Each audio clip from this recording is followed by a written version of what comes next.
que vous vous trouvez, Nikos, avec la jeunesse de Mourinx, justement. La jeunesse de Mourinx, à mes côtés, Valentine, Lisa, Jean, mais aussi Théo Manval, notre reporter, qui est là depuis le début de la semaine. Alors, comment la jeunesse envisage-t-elle l'avenir, ici ou pas, quitter ou rester à Mourinx? Que pense-t-il des politiques? Sont-ils optimistes?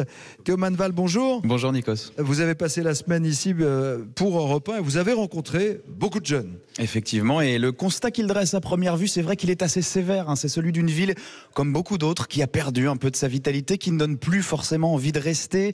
Corentin a 20 ans, il a grandi ici, il a joué dans le club de foot de Mourinx.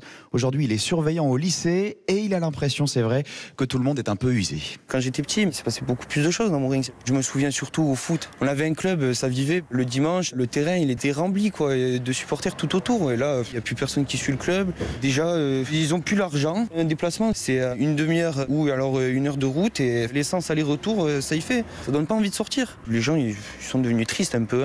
Je pense que les Français, ils ont pris un coup moral.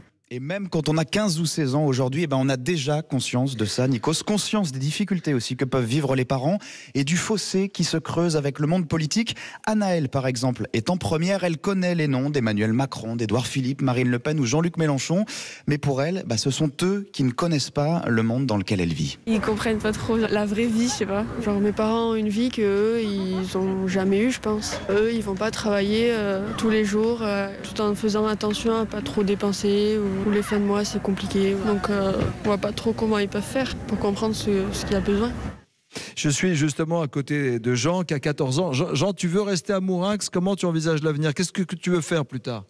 Peut-être éventuellement déjà dans le scientifique. Oui. Je sais pas vraiment encore où est-ce que et ça te plaît la vie ici? C'est chez toi, Mourinx? Ah oui. T'as pas envie nécessairement de partir pour aller faire des études ailleurs tout de suite, en tous les cas? Non, pas tout de suite. Pas tout de suite. En tout cas, on peut voyager, on peut rêver, mais sans renier nécessairement l'endroit d'où on vient. Alors, vu comme ça, on dit que c'est pas facile, que ça va mal quand on écoute les témoignages de ceux qui vous ont parlé, Théo Manval.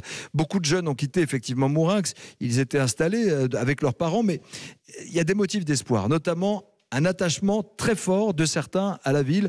Et c'est exactement ce que disait Jean tout à l'heure. Il y a vraiment le côté familial ici, la proximité entre les gens, c'est quelque chose qu'on a vraiment beaucoup entendu toute cette semaine. L'accueil a été exceptionnel, regardez. Exactement. Manifestez-vous quand Europe 1 vous écoute ce matin, Mourinxois et Mourinxoises.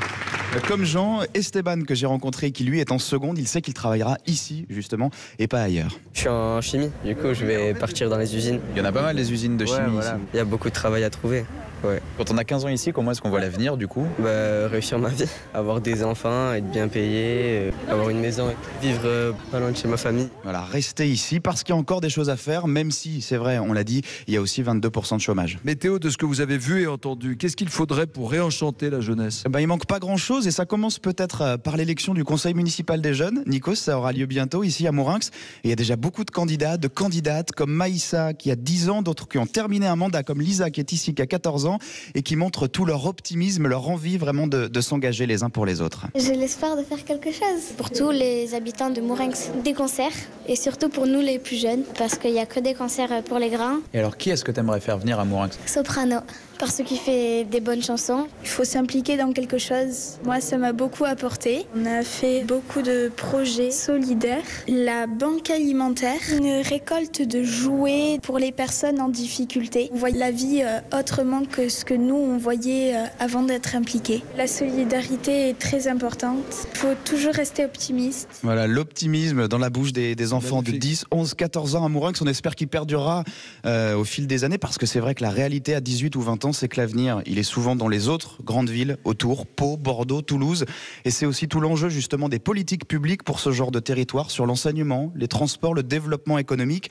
Comment faire pour éviter qu'une ville comme Mourinx ne devienne pas qu'une ville de seniors? Reportage très édifiant et très intéressant, Théo Manval, aux côtés des jeunes Mourinxois qui sont avec nous aussi ce matin en direct sur Europe 1. Bon, si Soprano arrive à Mourinx, tous les problèmes sont résolus, c'est ça? Vous voulez quel chanteur? Lisa, tu veux qui? Parle bien devant le micro.